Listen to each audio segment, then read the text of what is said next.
अरे रानी, और रानी सो रही हो क्या अभी तक? रानी की जेठानी जोर जोर से चिल्ला रही थी घर के आंगन में खड़े होकर। रानी यानी मैं। तभी मैं भागती हुई अपने कमरे से निकली और बोली, दीदी आ गई मैं।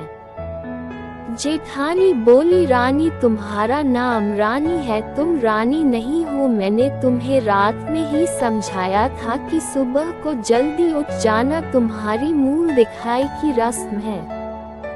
मैंने बोला कि दीदी रात को नींद ही नहीं आई, जगह नहीं है और मन में थोड़ा डर था कि सुबह आँख नहीं खुली तो। रजनी दीदी हंसती हुई बोली, रानी मेरी प्यारी देवरानी जल्दी से घूंघट कर लो, अगर माँ जी आ गई तो हंगामा हो जाएगा। मैंने घूंघट किया ही था तभी माँ जी वहाँ आ गई और कड़कड़ाती आवाज में बोली, चलो अब क्या यही गपशप मारती रहोगी तुम दोनों? हमने चलना शुरू ही किया था तभी माँ जी ने रजनी दीदी के कंधे पर हाथ रखा और बोली, पता है ना कहाँ से जाना है और कैसे जाना है?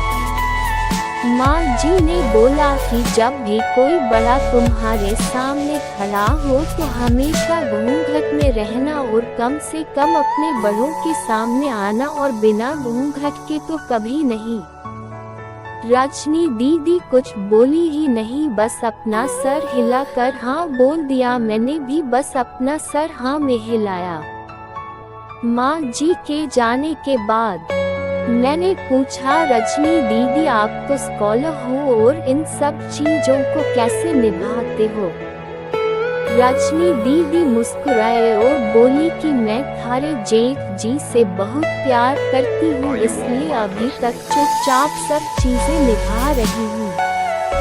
मैं कुछ नहीं बोली और चुपचाप रजनी दीदी के साथ घर के बाहर वाले कमरे में जाकर बैठ गई। वहाँ पर एक पड़ोस की आंटी जी बैठी थी। वो बोली कि यह कैसे बहू आई है, ससुर जी सामने खड़े हैं और ये यहाँ बैठी है। मुझे कुछ समझ ही नहीं आया। मतलब रजनी दीदी बोली कि आंटी जी अभी नई बहू है, यहाँ के रीति रिवाज सीखने में थोड़ा समय लगेगा।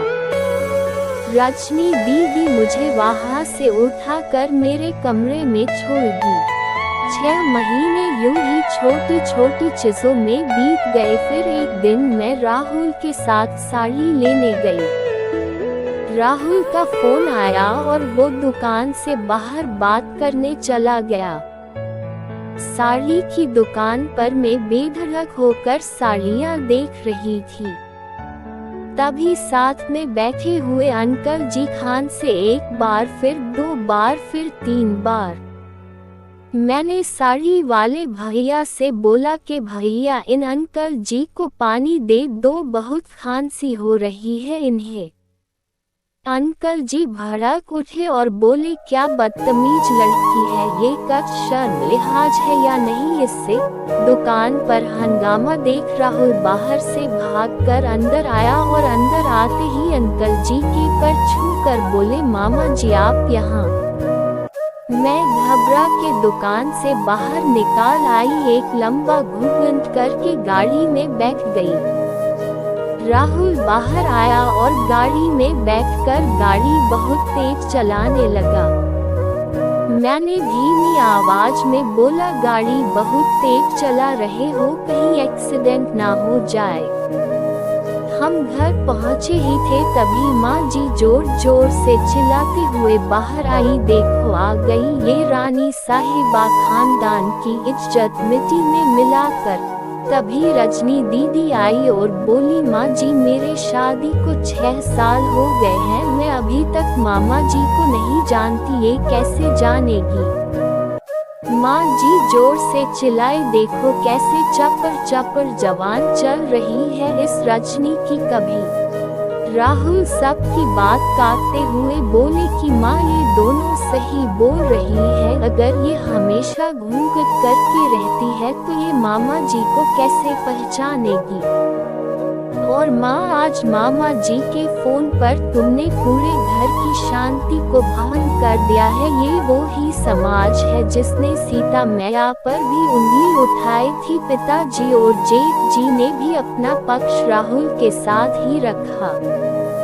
माँ जी थोड़ी देर सोचने के बाद वापस रजनी दीदी और मेरे पास आई और बोली कि तुम दोनों को अपनी